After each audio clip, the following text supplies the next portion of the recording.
If you said B for question 15, pain described as pressure, you are correct. Contrary to popular belief, chest pain from ACS can radiate to both arms. In fact, radiation to both arms has a higher positive likelihood ratio than radiation to either arm alone.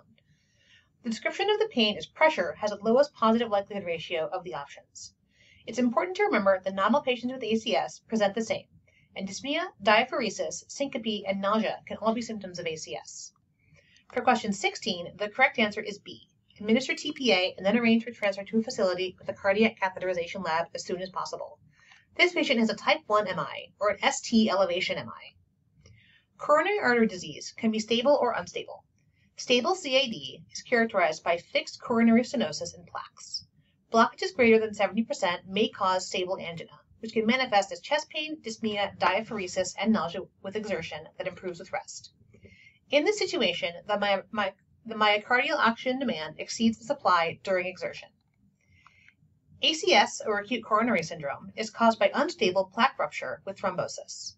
This includes unstable angina, which is the presence of angina symptoms at rest, or that are much worse with exertion than normal for the patient, but that has a negative troponin and no ST elevation on EKG.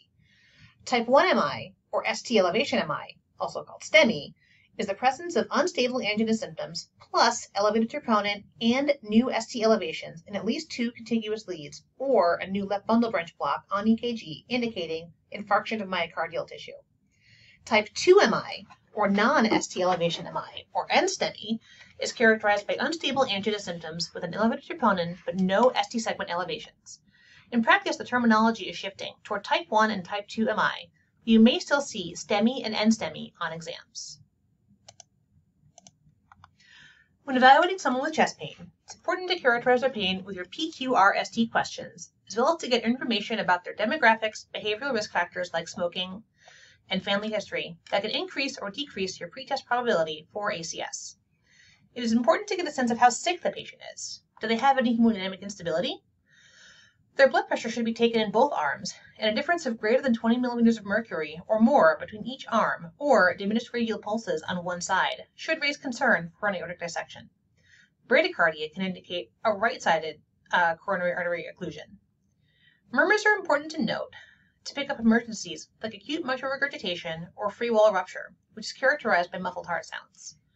The presence or absence of reproducibility and the characteristics of lung sounds can also help you refine your differential diagnosis. Important diagnostic tests to get include an EKG to look for new ST segment changes, and it can be helpful to compare it to prior EKGs to help you find more subtle changes like an RV infarct or a posterior MI. Troponin and CKMB should also be obtained, and some patients may also need an echocardiogram to assess for complications. When seeing a patient with chest pain for the first time, it's important to consider other causes in your differential and obtain other tests, such as a CT chest with PE protocol if there's also a risk for PE, or a chest x-ray if you suspect a pneumothorax. A BNP, CBC, and PT-INR should also be obtained to ensure the patient has no contraindications to therapies like anticoagulation.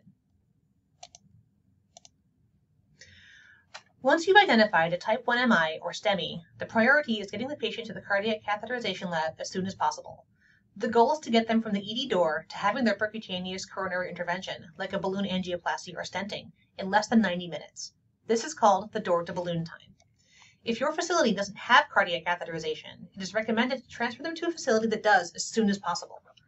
If it's going to be more than 2 hours before they can get to a cath lab, it's recommended to give TPA while you're arranging for transfer to try to start dissolving the thrombus. Once patients have had their interventions, all patients will need dual antiplatelet therapy for at least 1 month if they receive a bare metal stent, and for 6 months if they get a drug-eluting stent. This is done to prevent in-stent rethrombosis later. All patients should also be started on beta blockers, ACE inhibitors, and high-dose statins, which will help decrease risk for future cardiac events. For unstable angina and type 2 MI, or NSTEMI, most will need catheterization on an urgent but not emergent basis. The TIMI risk score can be calculated to help determine mortality risk in the next 14 days, which can help guide the urgency of catheterization. Medical management includes dual antiplatelet therapy for at least 1 year, potentially anticoagulation with heparin or low molecular weight heparin, a high-dose statin, beta blockers, and ACE inhibitors. Nitrates can be used to help relieve anginal symptoms. Let's try a question.